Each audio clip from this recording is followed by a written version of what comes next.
محمد بار دیگر بابا سے بلندر صلوات پڑھتے ہیں اللهم صل على محمد وآل محمد. اعوذ باللہ من الشیطان الرجیم. بسم اللہ الرحمن الرحیم. الحمد للہ رب العالمین. الصلاۃ والسلام علی اشرف الانبیاء والمرسلین خیر المبشرین والمنذرین سیدنا و طبیب قلوبنا و شفیع ذنوبنا ابی القاسم محمد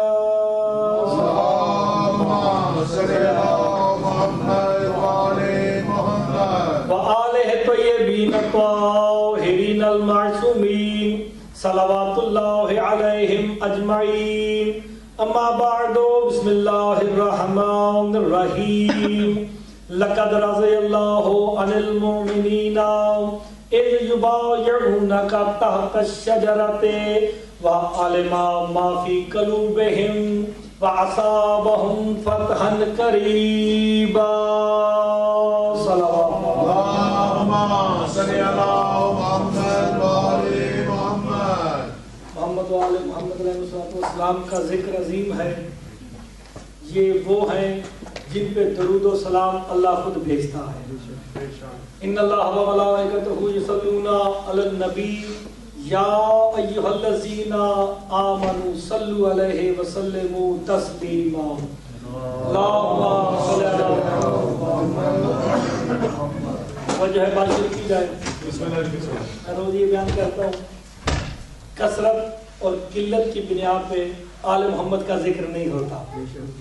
آل محمد کا ذکر ہمیشہ عقیدے کی بنیاد پہ ہوتا ہے. کبھی کم بندے زیادہ ہیں کبھی کم ہے.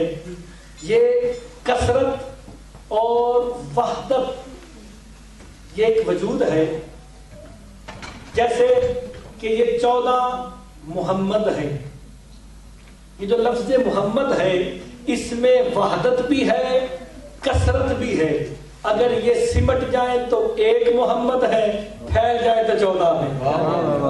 اس میں کثرت بھی اللہ نے رکھی اور وحدت بھی رکھی. ایک بھی ہوتے ہیں جب یہ چادر کے نیچے آ جاتے ہیں تو فرشتوں کو بھی نہیں پتا چلتا کہ محمد کون ہے, علی کون ہے, سیدہ کون ہے, حسن کون ہے, حسین کون ہے. کیوں کہ ان کا نور حقیقی ایک ہے. ان کا جو وجود ہے وہ خاک سے نہیں ہے. ان کا وجود اللہ کے نور سے ہے. یہ نور اللہ ہے, اللہ کا نور. اللہ کا نور کیا ہے؟ اللہ نور السماوات والارض. اللہ زمین و آسمان کا نور ہے. اللہ زمین و آسمان کا نور ہے اور محمد و آل محمد زمین و آسمان کا احاطہ ہے. سرکار علیہ السلام فرماتے ہیں, آپ کے ایمان کی تازگی کے لیے جملہ کہنے لگا ہوں کہ آسمان کی ابتدا اور انتہا کا کسی کو نہیں پتا کہ یہ آسمان کہاں سے شروع ہوتا ہے کہاں سے ختم ہوتا ہے. زمین کہاں سے شروع ہوتی ہے کہاں پہ ختم ہوتی ہے. آج تک ہزاروں سال گزر گئے کسی کو نہ پتا چل سکا. لیکن جناب علیہ السلام نے اپنے خطبے میں کہا تھا, اے دنیا والوں میں اس آسمان کو نیچے سے ملا کے گرا باندھنے والا ہوں. جناب علیہ السلام فرماتے ہیں, دنیا والوں اس آسمان کو بغیر ستونوں کے کھڑے کرنے والا میں علی ہوں. جناب علیہ السلام نے کہا کہ نہیں کہا؟ میرے محترم چپ سامعین, آپ میرے ساتھ بولیں گے. شاہ صاحب میں تو آپ کے والد صاحب کا مہمان ہوں آج کل, تو آپ نہیں بولیں گے تو کون بولے گا؟ آپ لوگوں نے میرے ساتھ تعاون فرمانا ہے. میں انشاءاللہ فضائل آل محمد آپ کو بتاؤں گا. یہ 14 اتنے باکمال ہیں کہ یہ اس کی ذات میں ایسے ڈوبے ہوئے ہیں کہ جب پتہ ہی نہیں چلتا کہ یہ وہ ہے یا وہ یہ ہے.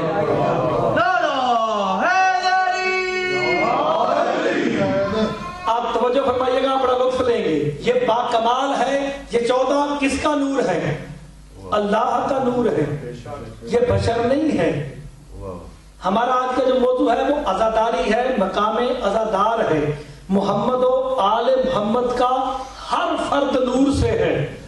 جیسا احاطہ قدرت و اختیار اللہ کا ہے, ویسی قدرت و اختیار ذات مصطفیٰ کی ہے, ویسا اختیار علی مرتضیٰ کا ہے, ویسا اختیار حسن مجتبیٰ کا ہے. امام حسین کو ابھی ایک لمحے کے لیے مت سوچو, جناب امام زین العابدین کا مقام وہی ہے جو پہلے والوں کا ہے. اس سارے گھرانے میں ایک حسین آقا ایسا باکمال ہے, اس کا اختیار فقط اللہ کا اختیار ہے. یہ حسین علیہ السلام ہے کہ جو اس ذات کبریا کے ساتھ ضم ہو چکا ہے, ضم ہو چکا ہے. کربلا کا جو واقعہ ہے 10 محرم کے بعد قیامت تک جو دین پھیلنا ہے وہ کس کی خیرات ہے؟ حسین کی خیرات ہے. امام حسین علیہ السلام اگر جیسے روایات ملتی ہیں, مجھے اس بات میں یقین نہیں لیکن روایات ملتی ہیں کہ مجھے جانے دو میں ہندوستان چلا جاتا ہوں, یہ روایت ملتی ہے نا, کتابوں میں علماء پڑھتے ہیں. اگر سرکار جو وہاں سے ہندوستان چلے جاتے, میرا عقیدہ نہیں ہے یہ, میں بتا رہا ہوں, اگر سرکار چلے جاتے آج دین خدا یہ ہوتا, دین خدا میں بہن سے شادی کرنا بھی جائز ہوتا جو یزید ملعون چاہتا تھا.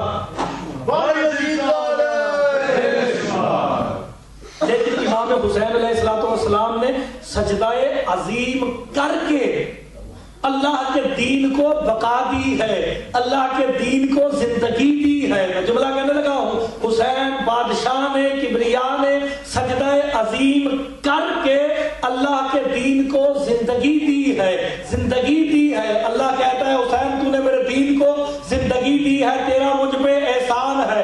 آج کے بعد میرے دین کے پاس کوئی آئے گا, میں بھی اسے پوچھوں گا تیرے دل میں محبت حسین ہے؟ اگر وہ کہہ دے کہ میرے دل میں محبت حسین ہے تو میں اسے انسانیت کا لقب دوں گا, ورنہ سمجھوں گا یہ بھی جانور ہے. کیونکہ حسین علیہ السلام کا تعلق انسانیت سے ہے. وہ انسان ہی نہیں جسے حسین کی معرفت نہیں. دیکھو علی علیہ السلام سے محبت صرف شیعہ کرتا ہے, مومن کرتا ہے, ایسا ہے نا. لیکن حسین علیہ السلام سے محبت عقیدت عشق ہندو بھی کرتا ہے, سکھ بھی کرتا ہے, عیسائی بھی کرتا ہے, یہودی بھی کرتا ہے. کیا مطلب؟ حسین کا تعلق پوری انسانیت سے ہے. حسین کی جو عزاداری کو دوام مل رہا ہے, دن بدن باوجود اختلافات بڑھ رہی ہے, یہ اللہ کا وعدہ ہے. اختلاف انسان کی ذات کا ہے لیکن عزاداری حسین بڑھ رہی ہے. کیوں؟ جب جناب ابراہیم علیہ السلام نے کعبہ بنایا, ایک ندا دی, خانہ کعبہ جب مکمل ہو گیا نا, حرموا للصلاۃ, آؤ نماز کے لیے. سرکار فرماتے ہیں جس جس بندے نے ماؤں کے سلبوں میں بھی, ماؤں کے شکموں میں, باپوں کے سلبوں میں یہ آواز سنی ہے وہ حج کرنے ضرور جائے گا. 10 محرم والے دن امام حسین علیہ السلام نے حل من ناصر ینصرنا کی صدا دی ہے. کہا جس نے باپوں کے سلبوں میں, ماؤں کے شکموں میں لبیک کہا ہے وہ بھی کربلا ضرور جائے گا. دیکھو ہم اس وقت وہاں نہیں تھے, وہ جو امام حسین علیہ السلام کا استغاثہ تھا, سارے تو شہید ہو چکے تھے. کربلا میں اس وقت تمام شہید ہو چکے تھے نا, تو وہ استغاثہ کس کے لیے تھا؟ ہمارے لیے تھا. ہے کوئی مجھ حسین کی مدد کرنے والا؟ آج کے دور میں حسین علیہ السلام کی نصرت کیسے ہو سکتی ہے؟ کہا نصرت میرے مولا فرماتے ہیں, امام زمانہ علیہ السلام فرماتے ہیں اپنی توقیع میں جو ہاتھ سے لکھ کے دی ہے کہ اس دور میں میرے جد حسین کی نصرت یہ ہے کہ جب اس کے نام کا جلوس نکلے بے شک آ کے ماتم نہ کرو، تمہارا آ کے کھڑے ہو جانا یہی ہماری نصرت ہے۔ دیکھو کیوں آ کے کھڑا ہونا کیوں نصرت ہے؟ تاکہ پتہ چلے ہم قلت میں نہیں ہیں، کثرت میں ہیں۔ اس لیے اجتماع 10 محرم الحرام کا جو اجتماع ہے اس میں حکم دیا گیا کہ آؤ برہنہ سر آؤ۔ بندہ صرف 10 محرم والے دن وہی نکلے گا جس نے حسین کی آواز پہ لبیک کہا، دوسرے کسی بندے کے نصیب میں یہ بات نہیں ہے۔ دیکھ لو آزما کے دیکھ لو، جو میرے مولا کی توقیر ہے، ہمیں زمانہ علیہ السلام فرما رہے ہیں، اس سے بڑی کیا بات ہو سکتی ہے؟ یہ عزاداری انبیاء کا شیوا ہے، عزادار انبیاء ہے۔ کوئی نبی ایسا نہیں جب کربلا سے نہ گزرا ہو، اس نے خون ریزی نہ کی ہو۔ آپ توجہ فرمائیں، کثرت کے ساتھ آئے آپ کہ کوئی نبی ایسا نہیں۔ جناب نوح علیہ السلام کے بارے میں ملتا ہے، یہ گزرے زمین کربلا سے، ٹھوکر لگی، منہ کے بل گرے، پیشانی سے خون نکلا، کہا یہ کیسی جگہ ہے؟ کہا یہ میرے حسین کی جاگیر ہے۔ اسے اللہ نے ازل سے حسین کی جاگیر تصور کیا ہے، اس کی مثال ہے میرے پاس۔ جب جناب موسیٰ گزرتے گزرتے وادی مقدس سے گزرے نا تو قرآن کی آیت ہے، یا موسیٰ فخلو نالک انکا بالواد المقدس طوعا، اے موسیٰ اپنی جوتیاں اتار دے۔ تو وادی مقدس میں کھڑا ہے۔ میرے چھٹے مولا سے پوچھا گیا تھا وہ وادی مقدس کون سی ہے جس میں موسیٰ نبی جائے تو وہ ننگے پاؤں جاتا ہے؟ کہا اس وادی کا نام وادی کربلا ہے۔ وہ وادی کربلا ہے کہ جس میں جب کوئی نبی بھی آئے تو ننگے پاؤں آتا ہے۔ یہ فضیلت زمین کربلا ہے۔ اور دیکھیں کربلا کی مٹی شفا ہے کہ نہیں؟ کسی کو شک تو نہیں نا اس پہ؟ سب سرکار نے 3 جملے کہے تھے، الشفاء فی تربتہ والعجامۃ فی قبتہ والعمامۃ فی ذریتہ۔ شفا حسین کی قبر میں ہے، اور جس بندے کی کوئی دوا قبول نہ ہوتی ہو وہ کربلا میں جا کے حسین کے قبے کے نزدیک کھڑے ہو کے دعا مانگے، وہ رد ہو ہی نہیں سکتی۔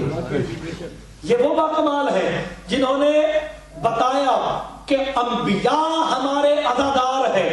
اس دور میں جو عزادار ہے اختلاف اپنی جگہ پہ، لیکن اس عزادار کا مقام با اعتبار عزادار انبیاء کی فہرست میں آتا ہے۔ میں کوئی خطیبانہ حاشیہ آرائی شکیل شادی نہیں کر رہا کہ آپ سمجھے کہ یہ جی کوئی خطیبانہ حاشیہ آرائی ہو رہی ہے۔ میں بھی 2 جگہ سے پڑھ کے آیا ہوں، میری تیسری مجلس ہے۔ دن میں 3 جگہ پہ پڑھنا بہت مشکل ہے۔ یو کے میں پہلی مرتبہ ایسا ہو رہا ہے کہ 3 جگہ پہ مجلس ایک ساتھ پڑھی جا رہی ہے آپ کے تعاون سے۔ کیا تھا توجہ کیجئے گا کہ جناب موسیٰ نبی کربلا میں آئے تو جوتیاں اتار کے آتا ہے۔ کیوں؟ اللہ کا حکم ہوتا ہے موسیٰ جوتیاں اتار، یہ میرے حسین کی جاگیر ہے۔ جب اللہ کی جاگیر میں اسی حسین کا نانا جاتا ہے، کہتا ہے جوتیوں سمیت آ جاؤ۔ کہا جاتا ہے کہ جوتیوں سمیت آ جا۔ سرکار دوارے جب معراج پہ گئے تھے جوتیوں سمیت گئے تھے۔ سرکار خود تو نور کے بنے ہوئے تھے، وہ جوتی مکے کے موچی کی بنی ہوئی تھی، مکے کے موچی نے بنائی تھی۔ میں یہی دنیا کو سمجھانے کی کوشش کرتا ہوں سارا سال کہ بابا جو چیز ان سے منسوب ہو جائے وہ بھی مخلوق سے بلند ہو جاتی ہے۔ جو چیز بھی ان سے منسوب ہو جائے، یہ جوتی ان سے منسوب ہوئی، عرش پہ ہے، جب عرش پہ ہے سارے نبی نیچے ہے۔ توجہ کی نا آپ نے؟ جب سرکار عرش پہ گئے، کوئی 4تھے پہ ہے، کوئی 5ویں پہ ہے، کوئی 6ٹھے پہ ہے، کوئی 7ویں پہ ہے، انبیاء ہے، کعبہ کوثر نیچے ہے، او ادنا نیچے ہے، سارا کچھ تو نیچے ہے۔ وہ محمد کی جوتی کتنی باکمال ہے، وہ محمد مصطفیٰ کی جوتی کتنی باکمال ہے کہ محمد مصطفیٰ کی جوتی کا کوئی مقابلہ نبی نہیں کر سکتا۔ تو وہ کیا ہوگا جسے کہا ہو کہ یہ حسین میرا خون ہے؟ تو پھر جو حسین کا قاتل ہے حقیقت میں محمد مصطفیٰ مصطفیٰ کا قاتل ہے، علی مرتضیٰ کا قاتل ہے۔ جو محمد مصطفیٰ کا قاتل ہے وہ کل بھی لعنتی تھا، آج بھی لعنتی ہے۔ یہ محمد و آل محمد کمال لوگ ہیں، یہ کریم ہیں، ان کی کریمی کا مقابلہ پوری دنیا نہیں کر سکتی۔ یہ حقیقت ہے میرے محترم سامعین، اگر آپ توجہ فرمائیں میں آپ کو ایک واقعہ بتاؤں کہ محمد و آل محمد ان کی جو جاگیریں ہیں، ان کی جو جاگیریں ہیں، جیسے سامرہ ہے، یہ ایک کی جاگیر ہے، کاظمین یہ میرے دوسرے مولا کی جاگیر ہے، مدینہ دوسرے مولا کی جاگیر ہے، نجف اشرف میرے مولا علی کی جاگیر ہے، مدینہ منورہ میں جنت البقیع مولا حسن مجتبیٰ ہے، امام محمد باقر ہے، یہ سارے ان کی زمینوں کی الگ الگ فضیلت ہے۔ لیکن جو زمین کربلا ہے یہ تمام زمینوں پہ فضیلت رکھتی ہے۔ سرکار فرماتے ہیں جو بندہ مومن ہو، علی علیہ السلام کی ولایت پہ یقین رکھتا ہو، دنیا کے کسی کونے میں مر جائے، وہ اٹھے گا وادی سلام نجف میں۔ سرکار نے یہ فرمایا نا، سمجھاتے ہیں نا شاہ صاحب سادات عظام کہ وہ بندہ اٹھے گا وادی سلام سے، لیکن جو زمین کربلا میں دفن ہو گیا وہ وادی سلام سے نہیں اٹھے گا، وہ اسی جگہ سے اٹھے گا جہاں سے حسین اٹھے گے۔ کیوں کہ اللہ جب قیامت کا دن ہوگا نا، اللہ اس خطہ کربلا کو اس کی تمام صراط الہیہ سمیت بلند کر دے گا۔ کائنات میں نبی پوچھیں گے پالنے والے یہ جو زمین کا ٹکڑا الگ سے نظر آ رہا ہے یہ ہے کیا؟ کہا یہ وہی ہے جس کے بارے میں نے قرآن میں کہا تھا یا ایتھا النفس المطمئنہ ترجعی الی ربک راضیۃ مرضیۃ فادخلی عبادی فادخلی جنتی، میری جنت میں داخل ہو جا۔ آج بتا رہا ہوں یہ کربلا میری جنت ہے۔ اگر آپ غور فرمائے تو آپ کو پتا چلے یہ زمین کربلا جنت الہی ہے، اللہ کی جنت ہے۔ تو بندہ عبادت کس لیے کرتا ہے، روزے نمازیں کس لیے پڑھتا ہے کہ جنت میں جائے، اس لیے کرتا ہے نا شاہ صاحب۔ تو جو ہے نا آپ سب کی سادات عظام کی کہ بندہ عبادت اس لیے کرتا ہے کہ جنت میں جائے، تو جنت تو حسین کی جاگیر کا نام ہے۔ بے شک بے شک بے شک۔ تو پھر آپ کہنا میں ایک جملہ کہتا ہوں شاہ صاحب توجہ کیجئے گا، لوگوں کی خواہش ہے کہ فلانا مولوی جنت میں نہ جائے، فلانا مقصر جنت میں نہ جائے۔ میں چاہتا ہوں کہ جائے جنت میں، جائے گا تو پتہ چلے گا نا کہ حسنین کی جاگیر ہے کیا۔ وہ جو ہے نا میرے محترم صاحب وہاں جائے گا تو اسے پتہ چلے گا کہ حسنین کی جاگیر کیا ہے۔ حسین کی جاگیر میں بھی طبقے ہیں۔ بے شک بے شک۔ آج یہ میں بات آپ کے پلے ڈال دوں کہ جنت میں 114 درجے ہیں۔ ماشاءاللہ ماشاءاللہ۔ یہ میں نئی بات کرنے لگا ہوں، بڑے غور سے سننی ہے۔ جنت ساری ایک جیسی نہیں ہے، جیسے جہنم ایک جیسی نہیں ہے نا۔ کوئی نچلے درجے میں ہوگا، جو زیادہ پکا حرامی ہوگا وہ زیادہ نیچے آگ میں ہوگا، جو کم ہوگا وہ اس طرح منزلیں ہیں۔ اسی طرح جنت میں بھی 114 درجے ہیں۔ کوئی درجہ سلمان رکھتا ہے، کوئی ابو ذر رکھتا ہے، کوئی مقداد رکھتا ہے۔ جیسا جس کا ظرف ہوگا ویسا اس کا مقام ہوگا۔ بے شک بے شک۔ اب محمد و آل محمد کو ماننا ہے، جیسا ظرف ویسا مانو۔ بے شک بے شک۔ یہ تو تمہاری اپنی مرضی ہے، یہ تو کریم ہے۔ دیکھو جی کریم ایک ہے، علی علیہ السلام کریم ہے، ماننے والے محفل میں بیٹھنے والے 10 ہیں۔ سلمان کچھ اور سمجھتا ہے، ابو ذر کچھ اور سمجھتا ہے، مقداد کچھ اور سمجھتا ہے۔ اور فرما رہے نا آپ ذات تو ایک ہے، ذات تو میرے مولا کی ایک ہے نا، ہر ایک کا ماننے کا طریقہ الگ ہے۔ اور سرکار خود کہتے ہیں اگر پتہ چل جائے ابو ذر کو کہ سلمان کے دل میں ہمارے بارے میں کیا ہے، اس کا مطلب کیا ہے کہ جو عقیدہ ہے اپنے تک رکھنا ہے، اپنا عقیدہ کسی پہ تھوپنا بھی نہیں۔ یہ میں نے بہت بڑی بات کی ہے جسے سمجھ آئی ہے کہ اپنا عقیدہ جو ہے رکھنا ہے۔ منزل ایک ہے ہماری، آپ کی، عزاداروں کی۔ یہ کہتے ہیں جی ایک جملہ بہت ضروری ہے شاہ صاحب، عزادار یہ ماتمی ہے اور نمازی ہے، ماتمی ہے اور نمازی ہے، فرق ڈالا جاتا ہے۔ یہ یا کیا ہے؟ یہ ماتمی ہے یا نمازی ہے، ایسا نہ کہو، ان میں فرق نہ کرو، یا فرق کے لیے آتی ہے، جدا جدا کرنے کے لیے آتی ہے، ماتمی نمازی سے جدا نہیں، نمازی ماتمی سے جدا نہیں۔ میں دلیل دے دیتا ہوں آپ کو، اتنی بڑی دلیل دوں گا کہ آپ دعا دیں گے مجھے۔ جو ماتمی ہے وہی نمازی ہے، جسے سمجھ آئے وہ میرے ساتھ بولے ضرور تاکہ مجھے پتا چلے آپ زندہ بیٹھے ہیں۔ زندہ بابا وہی ہے جو علی علیہ السلام کو مانتا ہے، کیونکہ روح اللہ علی ہے، جس میں روح نہ ہو وہ نجس ہوتا ہے۔ جو علی علیہ السلام کو نہ مانے وہ نجس ہے، وہ کل بھی نجس تھا، آج بھی نجس ہے۔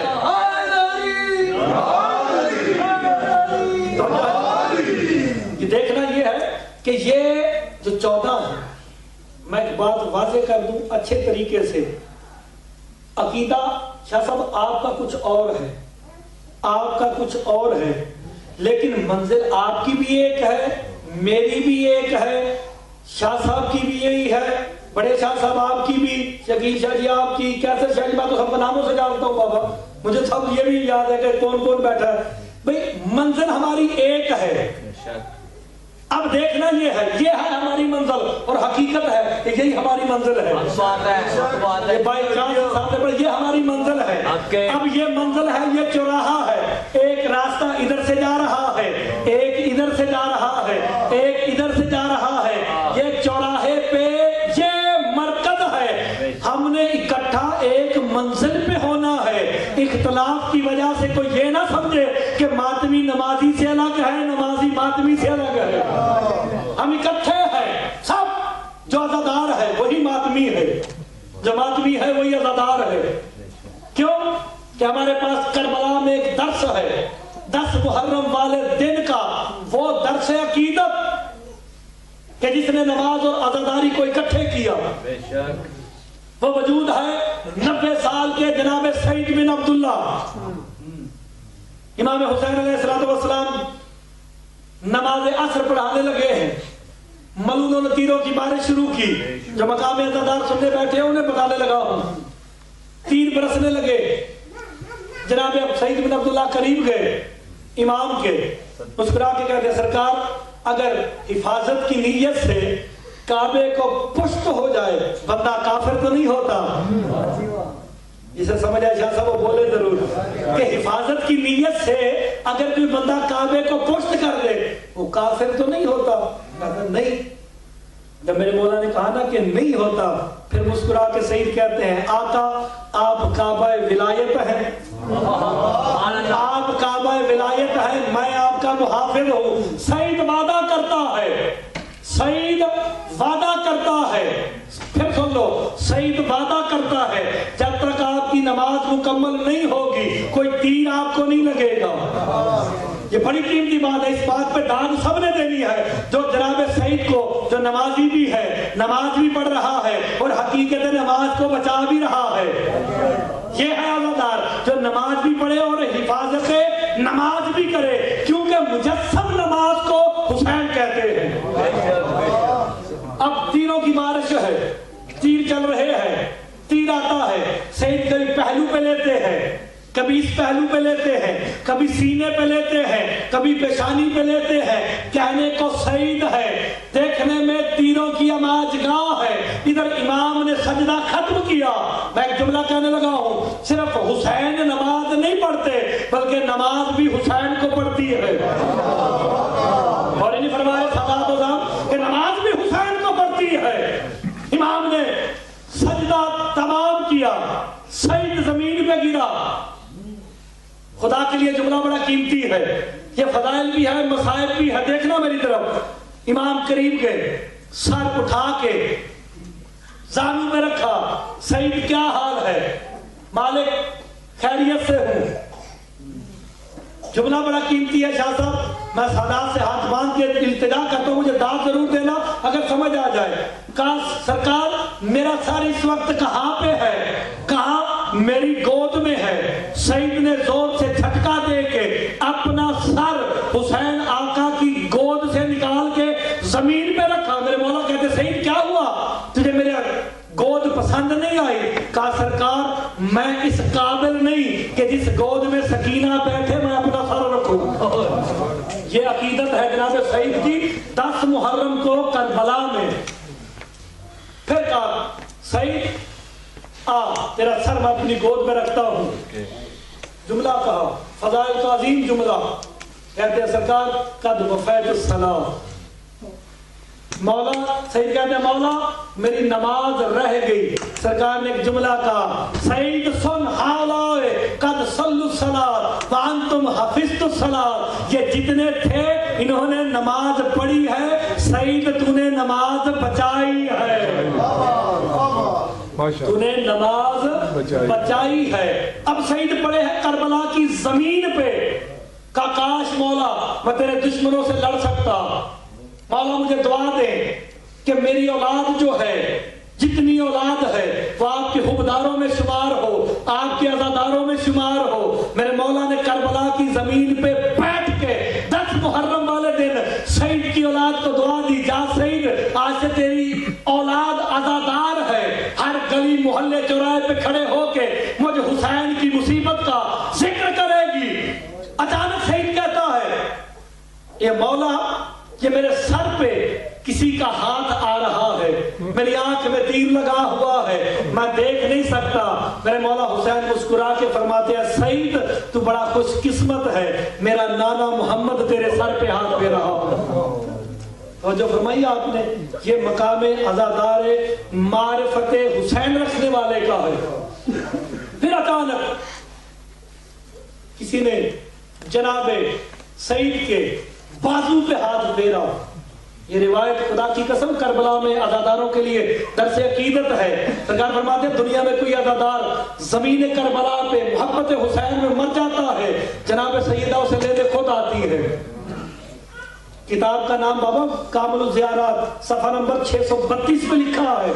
کوئی عزادار امام مظلوم عزاداری امام مظلوم کرتا ہوا شہید ہو جائے مخدومہ کونین لینے خود آتی ہے. اس سے بڑا عزادار کا مقام کیا چاہیے؟ اس سے بڑا نہیں ہو سکتا. سعید کہتا میرے ہاتھ پہ کسی نے ہاتھ پھیرا. میں نے کہا آقا یہ میرے دائیں ہاتھ پہ کون ہے؟ کہا میرا بابا علی آیا ہے. سعید تیرا شکریہ ادا کرنے آیا ہے. تو نے آج میری نماز کو بچایا ہے, تو نے حقیقت نماز کو بچایا ہے. پھر بائیں جانب کہا میرے بائیں جانب کون ہے؟ کہا میرا بھائی حسن مجتبیٰ آیا ہے.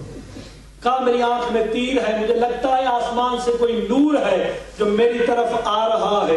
امام نے رو کے کہا سعید پاؤں کو سمیٹ لے, میری ماں زہرا تجھے سلام کرنے آ رہی ہے. کتنا کمال ہے جناب سعید بن عبداللہ کا کہ جناب زہرا سلام اللہ علیہ نے سعید کو سلام کیا. سعید جب تک تو زندہ رہا میرے حسین کو کوئی تیر نہیں لگا. عزاداروں میں ایک جملہ کہوں, آج میں نے اس آقا زادی کا مصائب پڑھنا ہے جو رو رو کے کہتی تھی صبت علیہ مصائب. بابا جان مجھ پہ وہ مصائب گرائے گئے ہیں, گرے نہیں گرائے گئے ہیں. اگر سفید دنوں پہ آتے سیاہ راتیں ہو جاتی. خدا کی قسم روایت میں ملتا ہے کہ 70 دن یا 90 دن جناب سیدہ سلام اللہ علیہ بابا کی شہادت کے بعد زندہ رہی ہے. ہر وقت میں صدات عظام, میں تمہارا نوکر, تمہارے بچوں کا نوکر, میں تمہاری کنیز کا بیٹا, آج میرے حق میں دعا کرنا تاکہ میری پریشانی دور ہو جائے. تمہاری جد کا ذکر ہے, تمہاری ماں زہرا کا ذکر کرنے لگا ہوں. خدا کی قسم بی بی ہر وقت ایک ہی جملہ کہتی تھی واہ محمدا واہ ابتا واہ غربتا. خدا کی قسم مدینے میں کوہرام برپا ہوتا تھا. جو جناب سیدہ کے دروازے سے گزرتا نا وہ زاروں کے گار رو کے کہتا اللہ جانے مسلمان نے کتنا دکھ دیا ہے کہ زہرا کی دعائیں نہیں نکل رہی, آہیں نکل رہی ہے. واہ محمدا واہ غربتا واہ ابتا. ایک دن یہ ملعون مسلمان اکٹھے ہو کے جناب سیدہ کے دروازے پہ آئے. جب آئے نا دروازے پہ جناب ابو الحسن نے, امیر کائنات نے, امیر ممکنات نے دروازہ کھولا. بی بی سمجھی کوئی بابے کا پرسہ دینے آیا. علی جیسا لجپال دھاڑے مار کے رو رہا.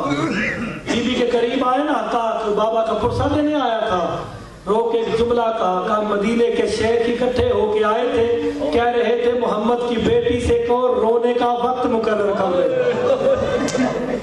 اس کے ہر وقت رونے سے ہمیں تکلیف ہوتی ہے۔ عزیزانو بس یہ سننا تھا۔ بی بی نے رو کے کہا، بابا محمد ابھی تو تیرا کفن بھی میلا نہیں ہوا، ان مسلمانوں نے ہم سے آنکھیں پھیر لی ہے۔ عزیزانو بس ایک بیت الحزن بنایا گیا، جو دیکھ آئے ہو خوش نصیب ہو، جنہوں نے نہیں دیکھا ہے وہ جگہ جہاں بیت الحزن تھا، جناب سیدہ کے صدقے جا کے ہر عزادار دیکھے، وہاں جا کے جناب سیدہ کو پرسہ بھی دے۔ عزاداروں بیت الحزن بنا، بی بی سارا دن حسنین کو لے کے بابا کو روتی تھی۔ جب رات ہوتی نا، عزاداروں مجھے معاف کر دینا میں جملہ کہنے لگا ہوں، جب شام ہوتی نا بی بی حسنین کو لے کے واپس آتی، جیسے ہی جناب زہرا سلام اللہ علیہا کا قدم بازار میں آتا نا، لوگ ایک دوسرے سے دوڑ دوڑ کے کہتے، چراغوں کو بجھا دو محمد کی بیٹی آ رہی ہے، چراغوں کو بجھا دو محمد کی بیٹی آ رہی ہے۔ میں کہوں گا بی بی آپ تو خوش قسمت ہے، جب آپ مدینے کے بازار میں آئی مسلمانوں نے چراغوں کو بجھا دیا۔ یہ علی کا بغض تھا، جب علی کی بیٹی زینب کوفہ اور شام کے بازاروں میں آئی نا، کسی نے نہیں کہا کہ چراغوں کو بجھا دو، لوگ اشارے کر کے کہتے تھے حاضر زینب و بنت علی، اجرکم اللہ، اجرکم اللہ۔ کوئی غم نہ دیکھو سوائے غم حسین کے۔ عزاداروں بس وقت گزرتا کیا، ایک دن مسلمان عہد کرتے ہیں، خدا لعنت کرے ان پہ، کہ زہرا سلام اللہ علیہ کو اس کا حق نہیں دینا۔ ہائے میری محرومہ بی بی، ہائے میری مظلومہ بی بی، باپ کے دربار سے خالی لوٹ آنے والی بی بی۔ بڑا درد بڑا جملہ کرنے لگا ہوں، بی بی حق مانگنے آئی نا دربار میں، ایک ملون تخت پہ بیٹھا تھا، خدا اس پہ لعنت کرے، اسے امام حسن مصطفیٰ نے کہا تجھے شرم نہیں آتی، میرے بابے کے تخت پہ بیٹھ گیا ہے، زہرا نیچے کھڑی ہے، خدا تجھ پہ دنیا اور آخرت میں لعنت کرے گا۔ خدا کی قسم قیامت کا جملہ کہنے لگا ہوں، بی بی نے رو کے کہا میں اپنے باب محمد کا حق لینے آئی ہوں۔ ملون کہتا ہے نبیوں کی کوئی میراث نہیں ہوتی۔ بی بی نے اپنے پہلو سے ایک رکا نکالا، اس ملون کو دیا، پڑھ کے دیکھ کے کہتا ہے تعریف تو محمد کی ہے، ساتھ اس کے ایک دوسرا ملون بیٹھا تھا، بس اس نے رکا لے کے اس کے ٹکڑے ٹکڑے کر کے جب زمین میں پھینکا نا، بی بی کے چہرے کی رنگت بدلی، بس اپنی ابا کے دامن کو پھیلایا، ایک ایک ٹکڑا اٹھاتی ہے، کبھی حسن کے چہرے کو دیکھتی ہے، کبھی حسین کے چہرے کو دیکھتی ہے، ٹھنڈیاں بھر کے کہتی ہے حسن اب تیرے دن بھی قریب آ رہے ہیں، حسین میں تیری لاش پہ گھوڑے دوڑتے ہوئے دیکھ رہی۔ اجرکم اللہ، اجرکم اللہ، سیدہ آنسو قبول فرمائے۔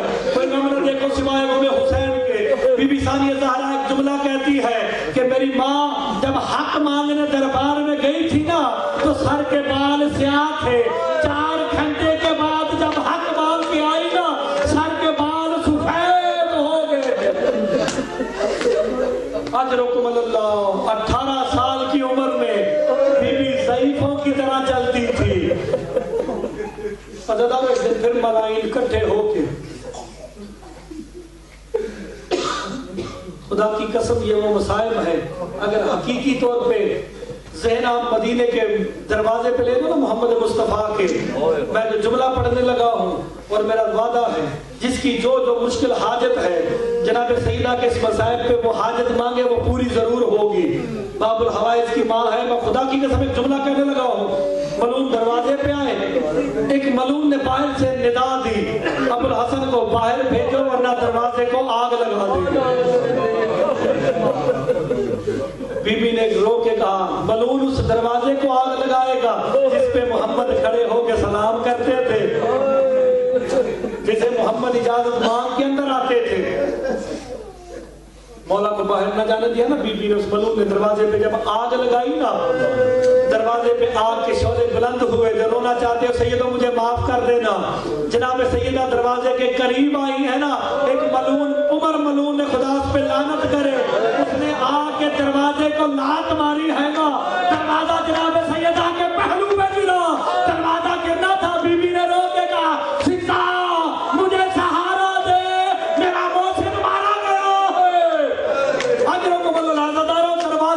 جناب سیدہ کے اوپر گرا ہے، سیدوں معاف کرنا یہ ملعون اوپر سے گزر کے گئے ہیں۔ امام زمانہ کہتے ہیں سلام ہو میرا دادی زہرا پہ جس کے پہلو کی 3 پسلیاں ٹوٹ گئی ہے۔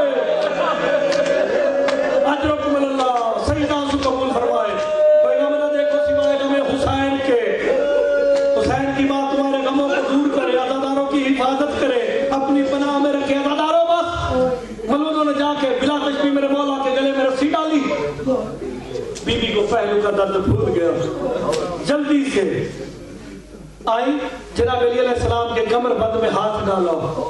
امام زمانہ اپنی توقیہ مبارک میں جو اپنے ہاتھ سے لکھا ہے وہ کہتے ہیں میرا شیعہ ہی نہیں جو نماز پڑھے اور قنوت میں کنزف ملعون پہ لعنت نہ کرے، وہ میرا شیعہ ہی نہیں۔ ایک آقا کے نوکر نے پوچھا آقا اس نے اتنا بڑا ظلم کیا کہ اللہ کی نماز میں اس پہ لعنت واجب ہے، کہا اس ملعون نے میری دادی زہرا کے ہاتھ میں تلوار کا دستہ مارا تھا، میری دادی کا ہاتھ ٹوٹ گیا تھا، جب تک زندہ رہی زہرا دائیں ہاتھ سے تسبیح نہ کر سکی۔ اجرکم اللہ، اجرکم اللہ۔ عزاداروں بس ہائے ہائے یا زہرا، سارے مل کے کو ہائے غربت ہائے زہرا، خدا کی قسم۔ عزاداروں بس وقت آخر آیا، فضا جب تک میری تسبیح کی آواز آتی رہے سمجھ لینا زہرا زندہ ہے، جب بند ہو جائے سمجھ لینا بابا محمد مجھے لینے آ گیا۔ میرا حسنین آئیں گے نا، میرے حسنین، پہلے انہیں کھانا کھلانا، پھر انہیں میری شہادت کی خبر دینا۔ عزاداروں جو رونے لگے، رونے والے ہو، ایک جملہ کہنے لگا ہو، تسبیح کی آواز بند ہوئی، حسنین گھر میں آئے نا، بی بی فضا نے آ کے حسن سے کہا آقا پہلے کھانا کھا لو، میرا حسن امن کا بادشاہ ہے، خاموش رہے۔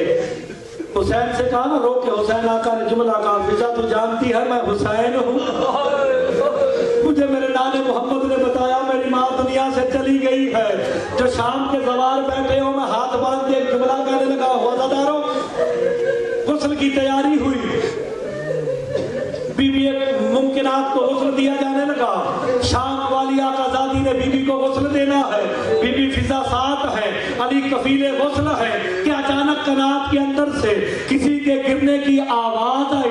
میرے مولا نے پوچھا فضا یہ اندر کون گرا ہے؟ رو کے فضا نے کہا آقا تیری شام والی بیٹی زینب گر گئی ہے۔ اجرکم اللہ، تیری شام والی بیٹی زینب گر گئی ہے۔ میں بھی جانتی ہوں جب میت کو غسل دیا جائے نا تو پانی ہر پہلو پہ جانا چاہیے، لیکن زہرا کا ہاتھ اپنے پہلو سے نہیں اٹھ رہا، یہ منظر دیکھ کے زینب میں ہوش۔